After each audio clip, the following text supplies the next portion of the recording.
Kanchipuram Vakula silks నాణ్యత మా ప్రాధాన్యత. మదీనాగూడ, మియాపూర్, హైదరాబాద్ లో త్వరలో శుభారంభం.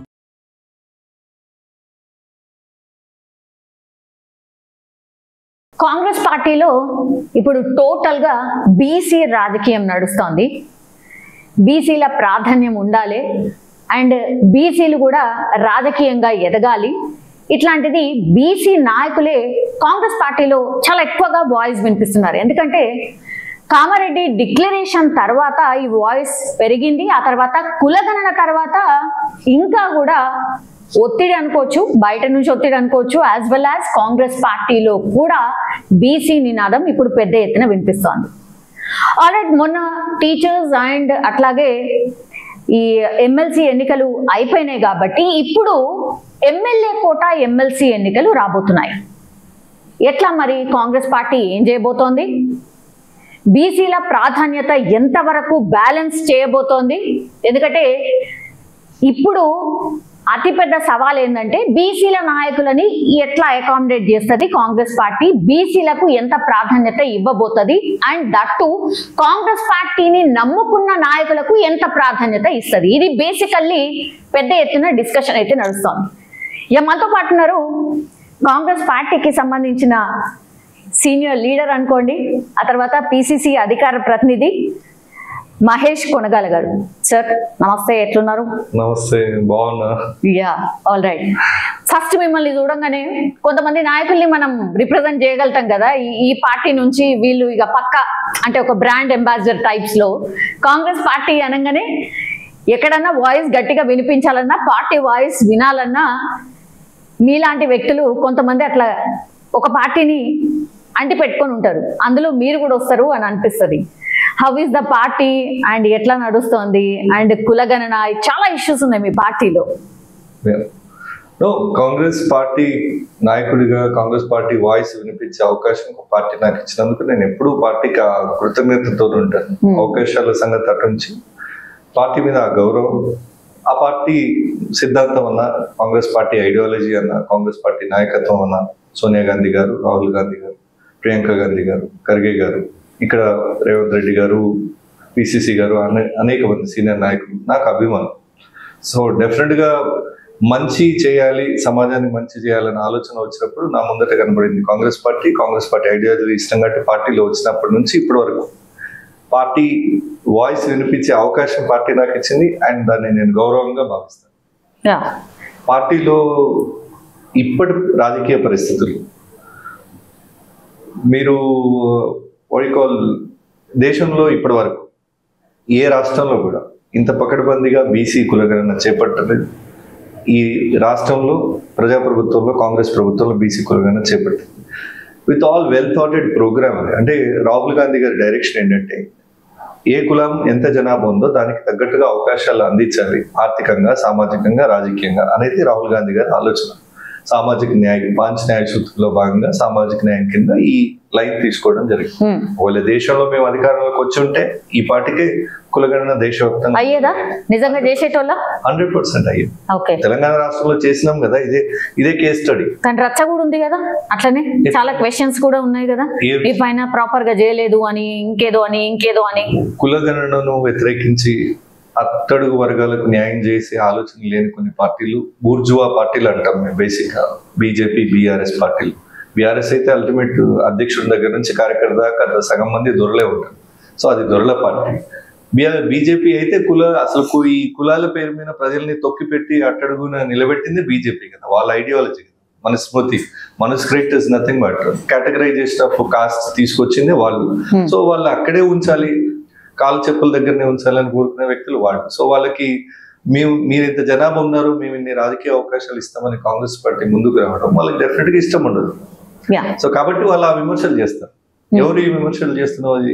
బూర్జువా పార్టీ ప్రతినిధులు మాత్రమే ఈ విమర్శ చేస్తారు. మిగతా పార్టీలు అన్ని అప్రిషియేట్ చేసినాయి కదా, కమ్యూనిస్టులు అప్రిషియేట్ చేసిండ్రు, కంచాయి లైన్ లాంటి సోషల్ రిఫార్మర్స్ అప్రిషియేట్ చేసిండ్రు. సో ప్రతి ఒక్కరు అప్రిషియేట్ చేస్తారు. కులగణన చేపట్టడం అనేది అంత ఆశమాషి మాట కాదు. ఇప్పుడు ఈ రోజు బీసీల చేతికి ఒక వజ్రాయుధాన్ని ఇచ్చింది కాంగ్రెస్ ప్రభుత్వం. మీరు ఇంత జనాభా ఉన్నారు, మీ ఈ హక్కులు దాంట్లో భాగంగానే కదా ఇస్తున్న పదవులు కానీ, ఇస్తున్న గుర్తింపు కానీ.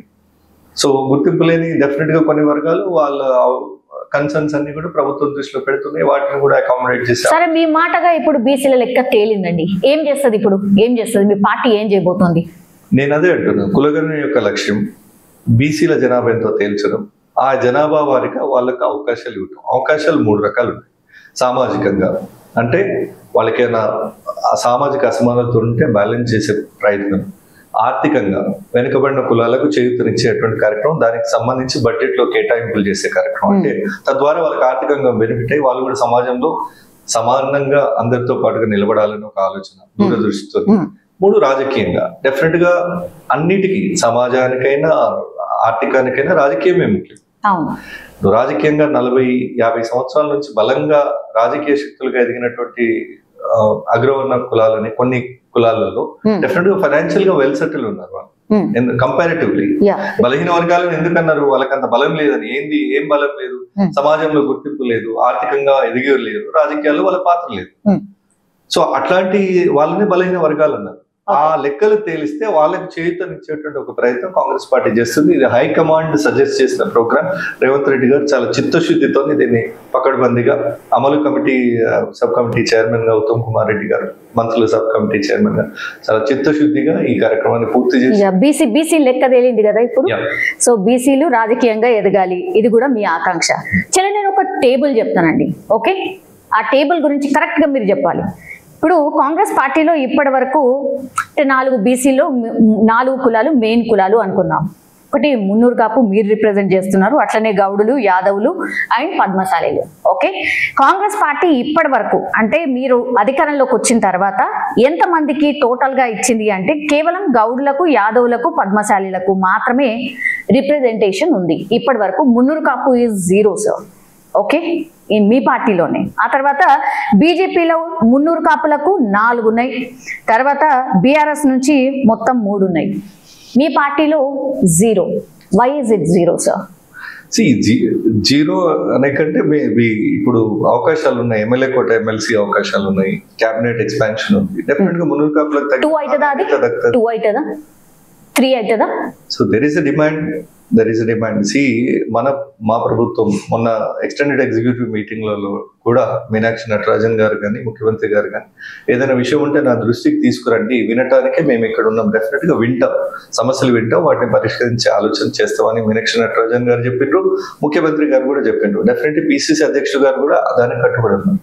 సో మీరన్నట్టు ఎస్, కాంగ్రెస్ ప్రభుత్వం వచ్చిన తర్వాత మున్నూరు కాపులకు అవకాశం రావాల్సింది, ఎమ్మెల్సీగా అవకాశం రావాలి. ఇప్పుడు సరే, మొదటి టర్మ్ మా పిసిసి అధ్యక్షులు మహేష్ కుమార్ గౌడ్ గారు ఆయన ఎన్ఎస్యుఐ నుంచి ఇంకో యంగ్స్టర్ ని పికప్ చేసిండ్రు. రాజ్యసభ అన్నప్పుడు యూత్ కాంగ్రెస్ నుంచి పికప్ చేసిండ్రు. ఇంకా సీనియర్ లీడర్ రేణుకా చౌదరి గారిని పికప్ చేసిండ్రు. సో డెఫినెట్గా ఇప్పుడు 4 దగ్గర అంటే ఇప్పుడున్న లెక్కలో 5 ఖాళీలు ఉంటే దాదాపు 4 కాంగ్రెస్ పార్టీకి వచ్చే అవకాశం ఉంది ఎంఐఎం మద్దతుతో. ఒకవేళ అది సక్సెస్ఫుల్ గా 4 వస్తే డెఫినెట్ గా బీసీలకు ప్రాధాన్యత ఉంటుంది. బీసీల్లో ఇప్పటి వరకు ఇవని మీరన్న ప్రముఖమైన కులాల్లో ఇప్పటి వరకు బీసీలకు ప్రాతినిధ్యం లేని మున్నూరు కాపులకే.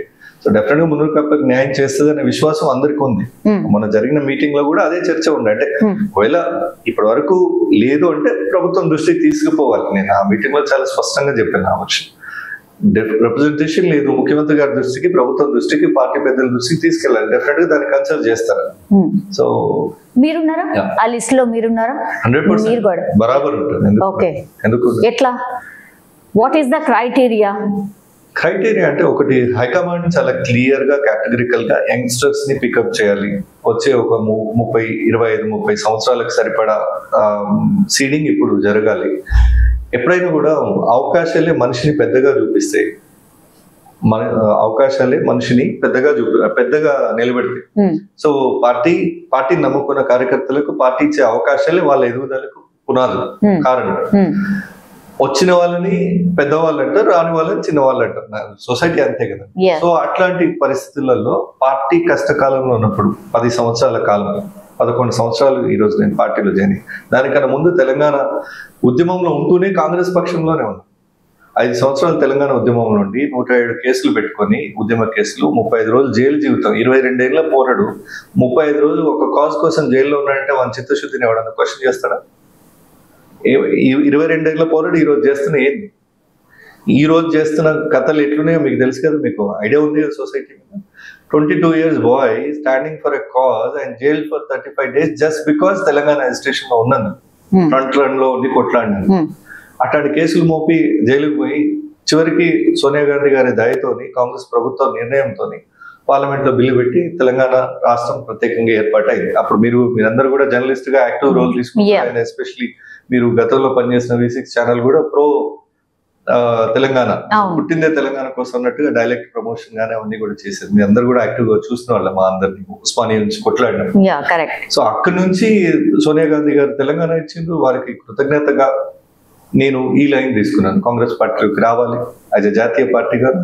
సిద్ధాంతాలు నచ్చి సోనియా గాంధీ, రాహుల్ గాంధీ గారి నేతృత్వాన్ని మద్దతుగా తెలంగాణ నిర్ణయాన్ని తీసుకున్నందుకు కృతజ్ఞతగా కాంగ్రెస్ పార్టీలోకి వచ్చాను. సో వచ్చి 11 ఏళ్ళుగా మీరన్న మాటల్లోనే లేదు, ప్రపంచం అంతా చూస్తుంటది. రోజు పొద్దుగాలు లేస్తే కాంగ్రెస్ పార్టీ అప్పుడు ఉన్న నిరంకుశ ప్రభుత్వాన్ని, కేసీఆర్ ని ఎండగట్టడంలో మా పాత్ర ఎంత ఉందో పార్టీ అధిష్టానానికి తెలుసు, పార్టీ ముఖ్య నాయకులందరికీ తెలుసు. సో అదొక క్వాలిఫికేషన్ ఉంటుంది. సరే, పెద్దల సభకు పోవాలంటే డెఫినెట్లీ హైయర్ ఎడ్యుకేషన్ ఉండాలి, చట్టాల మీద, సమస్యల మీద అవగాహన ఉండాలి, వాటిని పరిష్కరించే శక్తి కూడా ఉండాలి. డెఫినెట్ గా ఆ కేటగిరీలో నేను PhD, ఆమె doctorate from Osmania university. So PhD పట్టా పొందిన ఉన్నత విద్యావంతుడిగా నాకు అవకాశం ఉంటుంది. మున్నూరు కాపులకు, మీరు ఇందాక అన్నట్టు మున్నూరు కాపులకు అసలే అవకాశం దక్కలేదనే కేటగిరీలో ఇప్పుడు పరిగణలోకి తీసుకుంటారు అనే దాంట్లో ఫ్రంట్ లైన్ లో ఉంటాం. అంటే యంగ్స్టర్స్ ని పికప్ చేయాలనే దాంట్లో ఫ్రంట్ లైన్ లో ఉంటాం. So by all means definite గా నాకు నేను 11 సంవత్సరాల పార్టీకి సేవ చేసి ఇప్పుడు అవకాశాన్ని కోరుతున్నాను. పార్టీ దృష్టిలో ఉంది 10 సంవత్సరాలండి. 10 సంవత్సరాలు అంటే it's a big time actually. 11 years, 11 సంవత్సరాలు అంటే అంటే చాలా లాంగ్ టైం. మీకు ఎక్కడ కూడా ఎవరు కూడా మా పార్టీలకు ఏముంది, మాకు ఇది ఇస్తాం అది ఇస్తామని ఎప్పుడు అనలేదా? బికాస్ డెడికేటెడ్ గా మీరు ఫైట్ చేస్తున్నారు కాబట్టి ఎవరు ఆఫర్ ఇవ్వలేదా? ఆఫర్లు అంటే సరే ఇది సందర్భం కాకపోవచ్చు, but there were fancy offers. నేను వెళ్ళాలనుకుంటే 2018లో నాకు టికెట్ రానప్పుడు నన్ను ఇన్ఫ్లుయెన్స్ చేయాలని చూసిన వాళ్ళు ఉన్నారు అప్పటి రూలింగ్ పార్టీ నుంచి. 2023లో ఎలక్షన్స్ ముందు టికెట్లు అటు ఇటుగా అవుతున్నాయి, అంటే మన వరకు వస్తలేదు అవకాశం అని వాళ్ళు గ్రహించినప్పుడు ఫోన్ చేసి మాట్లాడిన సందర్భాలు ఉన్నాయి. బట్ నేను అప్పుడైనా ఇప్పుడైనా ఎప్పటికైనా ఒకే మాట మీద ఉంటాను. కాంగ్రెస్ పార్టీ సిద్ధాంతం నాకు ఇష్టం, కాంగ్రెస్ పార్టీ నాయకత్వం, రాహుల్ గాంధీ గారు, సోనియా గాంధీ గారి నాయకత్వాన్ని సమర్థిస్తూ పనిచేస్తానని ఆ రోజు వాళ్ళకి చెప్పడం జరిగింది. ఆ రోజు నెంబర్ 1, నెంబర్ 2గా ఉన్న వాళ్ళు కూడా కొన్నిసార్లు డిబేట్ చేసి కాల్ చేసిన వాళ్ళు ఉన్నారు. ఏదో మంచి సంఘటన ప్రస్తావనకు తీసుకొస్తే అది చూసి కాల్ చేసి మీరు మా పార్టీలో ఇట్లాంటి వాయిస్ కావాలని అడుగుతున్నామని అన్న వాళ్ళు. సో డెఫినెట్ గా అవకాశాలు లేక కాదు, బట్ పోయే ఉద్దేశం లేక. కాంగ్రెస్ పార్టీ అంటే ఇష్టం, పిచ్చి, ప్రేమ అనుకోండి. ఆ పరిస్థితులలో పార్టీ అంటే పార్టీ లైన్ దాటొద్దు. ఇదే పార్టీ రేపు రాబోయే రోజుల్లో డిపాజిట్లు రాని రోజు కూడా 2014 నుంచి 23 వరకు ఏ ఉప ఎన్నిక పోటీ చేసినా గుడ్ పర్ఫార్మెన్స్ ఏం లేకుండే. మంత్రులుగా చేసిన వాళ్ళు, కోట్లు సంపాదించి 1000 కోట్లు 100 కోట్లు సంపాదించుకున్న వాళ్ళు, ఎమ్మెల్యేలుగా చేసిన వాళ్ళు, అట్లొచ్చి ఇట్లొచ్చి అవకాశాలు తీసుకొని పోయిన వాళ్ళు, ఏది పాత UPA 1-2 గవర్నమెంట్ లో లాభాలు పొందిన వాళ్ళు అంతా వెళ్ళిపోతే అందరు వెళ్ళిపోయిన దశలో పార్టీలో చేయండి. డెఫినెట్ గా 11 ఏళ్ల నుంచి పార్టీ జెండా మోస్తున్నాం, పార్టీ వాయిస్ వినిపిస్తున్నామంటే ఆ చిత్తశుద్ధి, ఆ క్రెడిబిలిటీ, ఇంకా క్యారెక్టర్ ఎవరిదైనా ఎప్పుడు జస్టిఫై ఇంకా పార్టీ మహేష్ ని బచ్చా గారిని లాగానే చూస్తోందా? ఎందుకు మరి? నేను అట్లా అనను. యంగ్స్టర్, డెఫినెట్ గా యంగ్స్టర్, నో డౌట్. ఏ అవకాశం ప్రతిపక్షంలో ఉన్నప్పుడు పార్టీలకు వచ్చినా నేనేమి ఆ రోజు రూలింగ్ లో ఉంటే స్వార్థం కోసం రాలేదు, పవర్ ఎంజాయ్ చేద్దామని రాలేదు. కాంగ్రెస్ పార్టీ తెలంగాణ ఇచ్చిన పార్టీ అని ప్రతిపక్షంలో ఉన్నా కూడా పార్టీలకు వచ్చి 11 ఏళ్ళుగా పనిచేస్తున్నా. ఆ 11 ఏళ్ల కష్టము అది ఏదో ఊరికే ఏదో 26 జనవరి ఆగస్ట్ 15కు నమస్తే సెల్యూట్ కొట్టడానికి, జెండా వందనం చేయడానికి పోతలేం కదా. రోజు పార్టీ ఆఫీస్ పోతాం, రోజు డిబేట్ కార్యక్రమాల్లో, ఇండివిజువల్ ఇంటర్వ్యూస్ లో, లేదంటే ఆర్టికల్స్ రాస్తూ నాకు పార్టీ అప్పచెప్పిన బాధ్యతను నేను తూచా తప్పకుండా నిర్వర్తించిన. పదవులు అనగానే సీనియర్స్ కనిపిస్తారు, మిగతా ఏమైనా సో కాల్డ్ అంటే ఎక్కడో కిందికి ఉంటారు మీలాంటి వాళ్ళు అనేది కూడా ఒక చర్చ ఉంది. No, this is time for youngsters. Congress party line చాలా క్లియర్గా ఉంది. యువతకు ప్రాధాన్యత ఇవ్వాలి అనేది నవ సంకల్పంలో తీసుకున్న నిర్ణయం కానీ, తర్వాత రాహుల్ గాంధీ గారి ఆదేశాలు కానీ, హైకమాండ్ డైరెక్షన్స్ కానీ, ఇప్పుడు 2 ఎమ్మెల్సీలు ఉంటే ఒకటి యువతకు ఇచ్చిండ్రు, 2 రాజ్యసభలు ఉంటే ఒక యువతకు ఇచ్చిండ్రు, 4 ఎమ్మెల్సీలు ఉన్నాయి. డెఫినెట్గా యూత్కి అవకాశం ఉంటుంది. యూత్కి బీసీ వర్గాల్లో ఇంకా ప్రాధాన్యతకు నోచుకొని కులాలకి డెఫినెట్లీ ఆ ప్రయారిటీ ఉంటుందని నేను నమ్ముతున్నాను. మీరు దృష్టిలో ఉండాలి, నేతల దృష్టిలో ఉండాలి. ఇది జనరల్లీ అంటే ఎవరైనా సరే ఒక పార్టీ నాయకుడికి టాప్ 5 లీడర్స్ దృష్టిలో ఉండాలి అని ఉంటుంది. టాప్ 5 లీడర్స్ ఎవరెవరు మీ దృష్టిలో, అండ్ ఎవరెవరి దృష్టిలో మీరున్నారు? అందరి దృష్టిలో ఉన్నాను. 11 ఏళ్ల నుంచి పార్టీ నమ్మకం పనిచేస్తున్నామని. సో ప్రెసిడెంట్ అధ్యక్షుడు మహేష్ కుమార్ గౌడ్ గారు జిల్లా జనరల్ సెక్రటరీగా పనిచేస్తుండేది ఆ రోజుల్లో. ఆ తర్వాత వారు వర్కింగ్ ప్రెసిడెంట్ అయింది, ఇప్పుడు ప్రెసిడెంట్ అయ్యారు. సో ఈ 11 years జర్నీలో వారితో కలిసి పనిచేసినాం. ఉత్తమ్ కుమార్ రెడ్డి గారు పిసిసి ప్రెసిడెంట్ ఉన్నప్పుడు నేను స్పోక్స్ పర్సన్గా ఉన్నాను, మీడియా కన్వీనర్గా ఉన్నాను. సో వారితో కలిసి పనిచేస్తాం. సీఎం రేవంత్ రెడ్డి గారు పిసిసి అయినప్పటి నుంచి మళ్ళీ స్పోక్స్ పర్సన్గా ఉన్నాను, మళ్ళీ పనిచేస్తాం. మధ్యలో 3 years ఏఐసిసి మెంబర్గా ఉన్నాను. కాస్త కూస్తో పైన కూడా ఆ పరిచయాలు, ఆ బ్లెస్సింగ్స్ ఉంటాయి. మా జిల్లా నుంచి మా గౌరవ మంత్రి వర్యులు దుద్దిల శ్రీధర్ బాబు గారు ఉన్నారు. ఓయూ కాలం అప్పటి నుంచి ఓయూలో మెస్సులు బంద్ చేస్తే వారికి రిప్రజెంటేషన్ ఇవ్వడానికి పోతే ఒక గంటలో ఒకవేళ మెస్సులు రీఓపెన్ కాకపోతే వీసీ కుర్చీలో ఇంకో కొత్తోడు ఉంటాడు అనే మాట ఆ రోజు ఉన్నత విద్యాశాఖ మంత్రిగా ఉండి శ్రీధర్ బాబు గారు చెప్పారు. ఆ ఒక్క డైలాగ్ నచ్చి లీడర్షిప్ చేస్తే ఇలా చేయాలంటే తను నమ్మిన కార్యకర్తల కోసం, నమ్మిన జనం కోసం ఈ రకంగా పనిచేయాలని. సో వాళ్ళ కుటుంబం కూడా ఆ ప్రాంతంలో 8 సార్లు వరుసగా వారు గెలుస్తూ వస్తున్నారు. సో వారి తండ్రి గారు 3 సార్లు, శ్రీధర్ బాబు గారు 5 సార్లు. సో అట్లా ప్రజలు ఎన్నుకున్న నాయకులు, ప్రజలు మెచ్చిన నాయకులతో సేల్ అవ్వాలనే ఆలోచనతో వారి నాయకత్వము, వారి డైరెక్షన్స్ కూడా డెఫినెట్ గా వారి మద్దతు కూడా ఉంటుంది. సో అట్లా మీరు బట్టి విక్రమార్క గారు మా వర్కింగ్ ప్రెసిడెంట్ గా ఉండేది, సిఎల్పి లీడర్ గా ఉండేది. మేము ఎంత కష్టం చేసినాము ఈ ప్రతిపక్షంలో ఉన్న 11 ఏళ్ళు అని. డెఫినెట్ గా అవన్నీ వాళ్ళ నోటీస్ లోనే. సో పెద్ద మనుషులు మీనాక్షి నటరాజన్ గారైనా పార్టీ సర్వీసెస్ చూస్తే వాళ్ళు కన్సిడర్ చేస్తారు. ఎవరి దృష్టిలో ఉండాలని ప్రత్యేకంగా కాదు, అందరి దృష్టిలో నాకు కష్టం ఉంది. కాకపోతే రైట్ టైం అనేది ఒకటి ఉంటుంది, దానికోసం వెయిట్ చేస్తున్నా. రైట్ టైం వచ్చిందా? మరి నిన్న నోటిఫికేషన్ కూడా వచ్చింది. ఎస్, రైట్ టైం వచ్చిందా? మీ టైం వచ్చిందా? హోప్స్ స్టిల్ మీకు ఎంత ఓపిక ఉందండి, ఇంకా కూడా హోప్స్ అంటున్నారు. యు ఆర్ నాట్ అంటే సి పార్టీ, నేను I'm always disciplined worker for the party, loyal to the party, 100% loyal to the party. ఒక లాయల్ కాకపోయింటే చెప్పాను కదా, కోట్లు సంపాదించుకున్నోడే ప్రతిపక్షంలో ఉన్న అసలు ఈ పార్టీ ఉంటుందా ఉండదా అని చెప్పి విమర్శలు చేస్తూ పోయిన రోజుల్లో వాళ్ళకి కౌంటర్ చేస్తూ, అవతల ఉన్న రూలింగ్ పార్టీని కౌంటర్ చేస్తూ, కొద్ది మంది పార్టీ వాయిస్ వినిపించే వాళ్ళలో ప్రముఖమైన నా పాత్ర కూడా ఉంది అని నేను నమ్ముతున్నాను. బికాస్ ఆ ఎఫర్ట్స్ నేను చేసిన మీరందరూ కూడా మీడియాలో ఉండి చూసింది కాబట్టి. సో డెఫినెట్ గా పార్టీ వాయిస్ గా ఉన్నాక ఆ గుర్తింపు ఉంటుంది, ఆ సమయం వచ్చిందని అనుకుంటున్నాను. కొత్త నాయకురాలు వచ్చారు, మీనాక్షి నటరాజన్. ఇంటరాక్ట్ అయ్యిండ్రా? What is your opinion? తను వచ్చిన తర్వాత ఒకళ్ళ మీద ఆల్రెడీ వేటు పడ్డది అంటే పార్టీలో ఉంటూ పార్టీని విమర్శించడం లేట్ అయింది అనుకుంటున్నారా, లేకపోతే కరెక్ట్ గానే డిసిషన్ వచ్చింది అనుకుంటున్నారా, ఏంటి?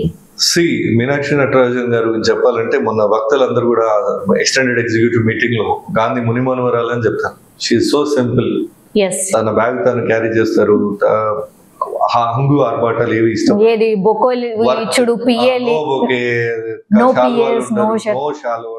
ఇప్పుడు మీరు టెక్స్ట్ చేసిన definitely she'll return, I mean reply ఇస్తారు. So very down to earth person and a great leader. Congress road worker, Gandhi అనే ఐడియాలజీ అంటే ఉదాహరణ కింద చెప్పొచ్చు. అప్పుడప్పుడు మేము ఇంత సింపుల్ గా ఉంటూ కూడా వారిని చూసి మన ఏమైనా మిగతా పార్టీల లాగా ఏమైనా కొంచెం షో ఆఫ్ లో ఉన్నామా అనే ఒక ఫీలింగ్ కలిగేటట్టుగా చేస్తారు వాళ్ళు. Very simple, down to earth. And Congress party అంటే ఒక ఏమంటారు, protector of Congress party ideology అని చెప్పొచ్చు.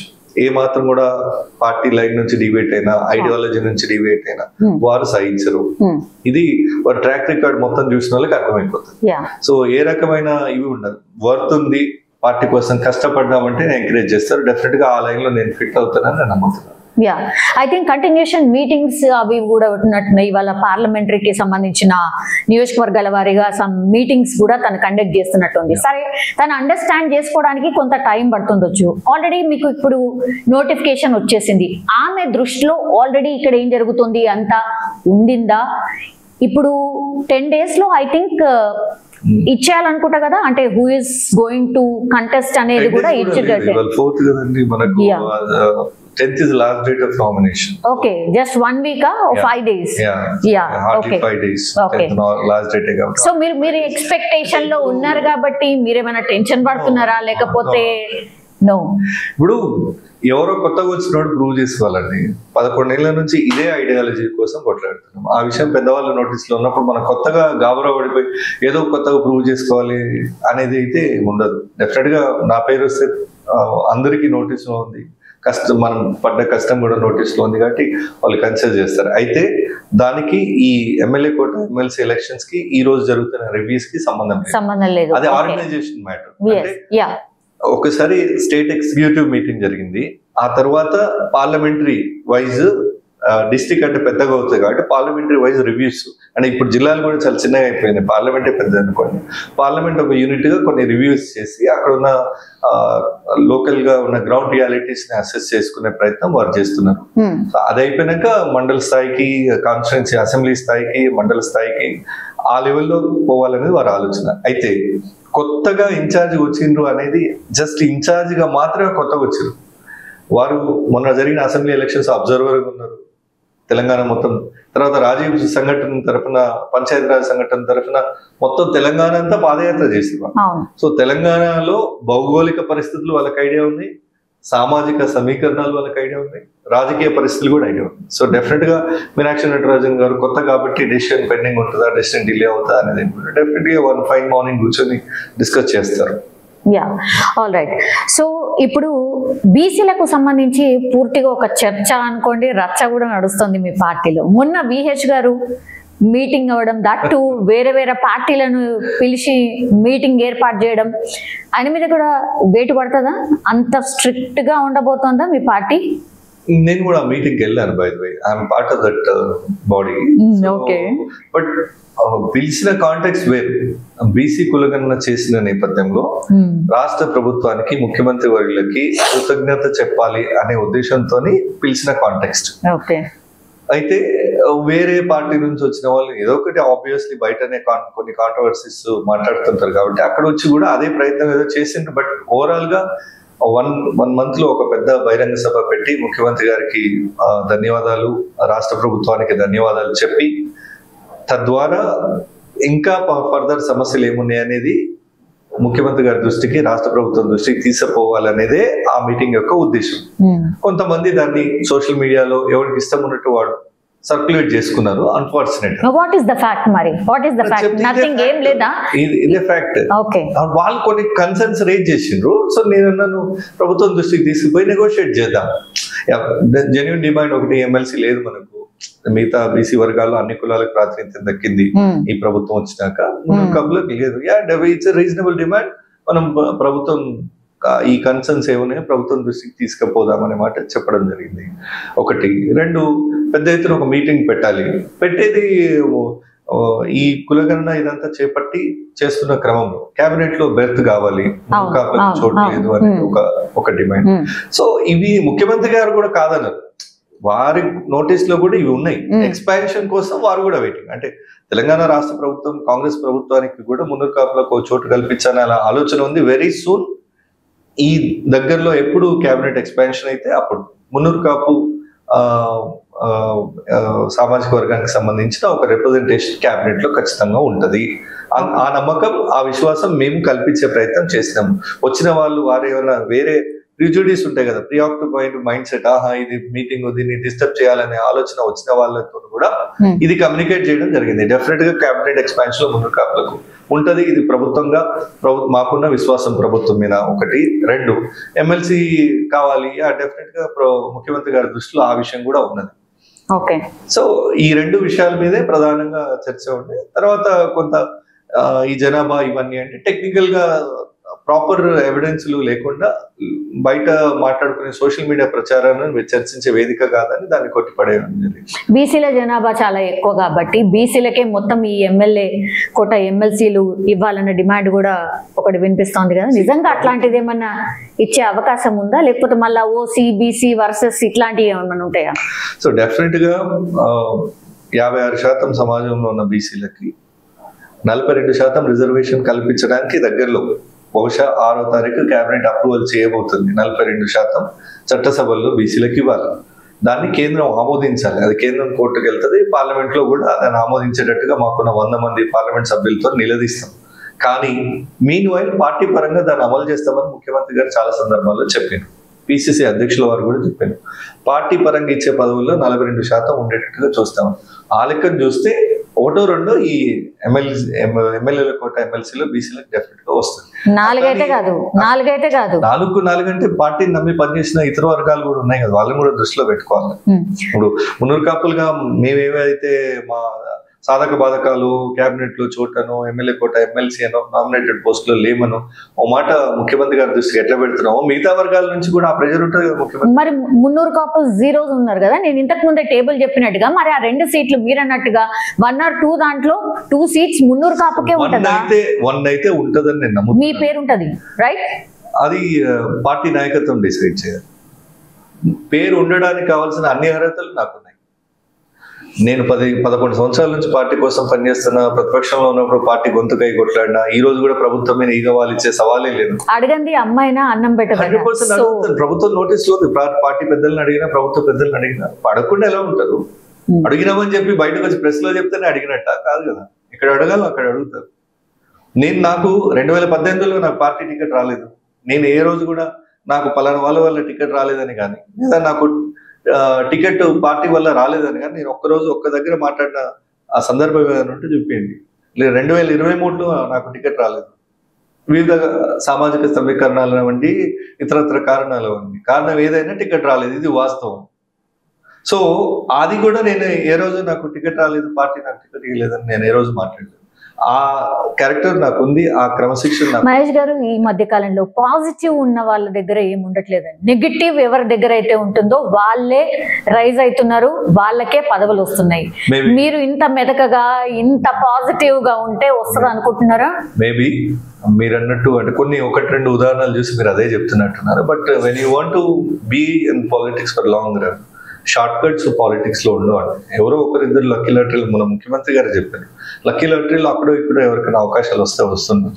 బట్ అవతలని పచ్చి బూతులు తిడితే మన క్యారెక్టర్ని వదిలేసుకుంటే పార్లమెంటరీ లాంగ్వేజ్ మనం ఇంత చదువు ఇప్పుడు రోడ్ సైడ్ వర్కర్కి మనకి ఏం తేడా ఉంటుంది చెప్పండి? పిహెచ్డీలు చదివి ఒక డాక్టరేట్ ఉన్న వ్యక్తి మాట్లాడే భాషకి ఆర్డినరీ రోడ్ సైడ్ వర్కర్ మాట్లాడే మాటకి డెఫినెట్గా తేడా ఉండాలి కదండి. తిప్తేనే లేదు విమర్శిస్తేనే కాదు, పాజిటివ్ కూడా మనం అనుకున్న విషయాలు వాళ్ళకి కమ్యూనికేట్ చేయొచ్చు అని నమ్మే వ్యక్తిని. విమర్శ చేయలేదంటే నేను ఏమంటున్నా, నాకు రాలేదు, నాకు టికెట్ ఇవ్వలేదని పార్టీ పెద్దలకు తెలుసు. నాడు పిసిసి అధ్యక్షుడు ఉన్న రేవంత్ రెడ్డి గారు, ఇప్పుడు ప్రస్తుతం ముఖ్యమంత్రి గారికి తెలుసు, మరి పార్టీ సీనియర్లు అందరికీ తెలుసు కదా. కొత్తగా నేను ప్రెస్ మీట్ పెట్టి చెప్పేదే ఉంటుంది. ఇప్పుడు మామూలుగా మీరు చూడండి, టికెట్ రాకపోతే ఎంత గోల చేస్తుంటారు తెలుసు. రాళ్ళు కూడా పడ్డాయి కదా గాంధీ రోడ్లకి ఎక్కడం, పార్టీని ఎక్కడో దగ్గర డ్యామేజ్ చేయడం, ఓడగొడతామని శబ్దాలు చేయడం, ఇట్లాంటివన్నీ చూస్తుంటాం కదా. వాటికి భిన్నంగా పార్టీ లైన్, ఎస్ కొన్ని పరిస్థితుల వల్ల టికెట్ రాలేదు, కానీ భవిష్యత్తులో పార్టీ నాకు గుర్తించే అవకాశాలు ఇస్తుందని ఒక పూర్తి విశ్వాసంతో క్రమశిక్షణతో మళ్ళీ అంతే ఇదిగా మా పార్టీ అభ్యర్థుల కోసం ప్రచారం చేస్తాం. అంతే ఇదిగా party day to day stands అప్పుడున్న ప్రభుత్వం అధికార దుర్వినియోగానికి పాల్పడి చాలా సందర్భాల్లో చాలా అంశాల్లో ఎన్నికల కమిషన్ దృష్టికి తీసుకుపోవడం అయినా, రాష్ట్ర ప్రభుత్వం దృష్టికి అప్పుడున్న పోలీస్ వ్యవస్థను విమర్శించడం అయినా అవి యాజిటేజ్ గా చేస్తాయి. ఎక్కడ సర్వీస్ లో గ్యాప్ ఉండదు. సరే, ఇంత ఫైట్ చేస్తుండ్రు, ఇంత క్రమశిక్షణగా ఉన్నారు, ఇప్పుడు కూడా మీరు పార్టీకి కనవడలేదు అనుకోండి, ఇంకా 3 ఏళ్ళలో 3.5 ఏళ్ళలో ఎదురు చూడాలి. ఓపిక ఉందా? ఎదురు చూస్తారా? ఇంతే క్రమశిక్షణగా ఉంటారా? ఇప్పుడు వాళ్ళ దృష్టిలో విజిబుల్ గా ఉన్నామని చెప్తుంటే మళ్ళీ సెకండ్ క్వశ్చన్ ఎందుకు? ఓకే, డెఫినెట్ గా పార్టీ దృష్టిలో నేను పడ్డ కష్టమో, పార్టీ కోసం మేము చేసిన సేవలో వాళ్ళ నోటీస్ లో ఉన్నాయి. ఇప్పుడు అవకాశాలు ఉన్నాయి. వాళ్ళు అనుకునే యూత్ కోటా అయినా, హైలీ ఎడ్యుకేటెడ్ అయినా, లేదా మున్నూరు కాపులకు అకామిడేషన్ అయినా, లేదు బీసీలకు ఇచ్చే ప్రయారిటీలో అయినా, తెలంగాణ ఉద్యమ నేపథ్యం అయినా పార్టీకి సర్వీస్ అయినా అన్ని అంశాల్లో నేను ఫిట్ ఇన్ అవుతున్నప్పుడు మళ్ళొకసారి అనే ఆలోచన ఎందుకండి? డెఫినెట్ గా పార్టీ దృష్టిలో కూడా ఇవే పెడతాం కదా, వాళ్ళకి తెలియని విషయాలు కావు. ఇప్పుడు ఏమైతుందంటే కొత్తగా వచ్చినోడు చెప్పుకోవాలి, ఆ పార్టీ ఈ పార్టీలలో 10 ఏళ్ళు పవర్ ఎంజాయ్ చేసి మళ్ళీ కాంగ్రెస్ పవర్ లోకి రాగానే వస్తారు కదా గద్దలు, అక్కడిక్కడ బెల్లం చుట్టూ ఈగలు వారినట్టు పవర్ ఎక్కడ ఉంటే అక్కడ పోయేవాళ్ళు. వాళ్ళు చెప్పుకోవాలి. మీ పార్టీలో కూడా చాలా మంది వచ్చారు కదా, నేను కాదంటలేదు, పారాషూట్ బ్యాచ్ చాలానే వచ్చింది కాదంటే వాళ్ళు వాళ్ళ అవకాశాల కోసం చూసేటప్పుడు వాళ్ళు కొత్తగా చెప్పుకోవాల్సి వస్తుంది. పార్టీ కళ్ళ ముంగటి నుంచి పార్టీ 2014లో కనీసం ఏ స్థాయి నాయకులైనా మీడియాను ఫేస్ చేయని రోజు నుంచి స్పోక్స్ పర్సన్ గా పనిచేస్తున్నాను. 11 సంవత్సరాలుగా 3800 పైన డిబేట్ చేశాను, 50 పైన ఆర్టికల్స్ రాశాను. పార్టీ ఎత్తుపల్లాలన్నీ కూడా డిఫెండ్ చేస్తూ వచ్చినవన్నీ. ప్రభుత్వంలోకి వచ్చినాక కూడా ప్రభుత్వాన్ని చిల్లర మల్లర మాటలతో చేస్తున్న విమర్శల్ని కూడా మనం ఎక్కడికక్కడ ఎదుర్కొంటున్నాం. సో డెఫినెట్ గా ఇవన్నీ పార్టీ నోటీస్ లో ఉన్నాయి. మళ్ళొక అవకాశం, ఇప్పుడున్న అవకాశాలలో ఇన్ని సానుకూల అంశాలు వాళ్ళు అనుకున్న క్రైటీరియాస్ ఇన్ని ఫుల్ఫిల్ అవుతున్నప్పుడు మనకి సెకండ్ థాట్ అవసరం లేదన్న. గన్ షార్ట్ గా 4 మీ పార్టీకి రాబోతున్నాయండి విత్ ఎంఐఎం. ఎంఐఎం కి ఒకటి పోతుందా?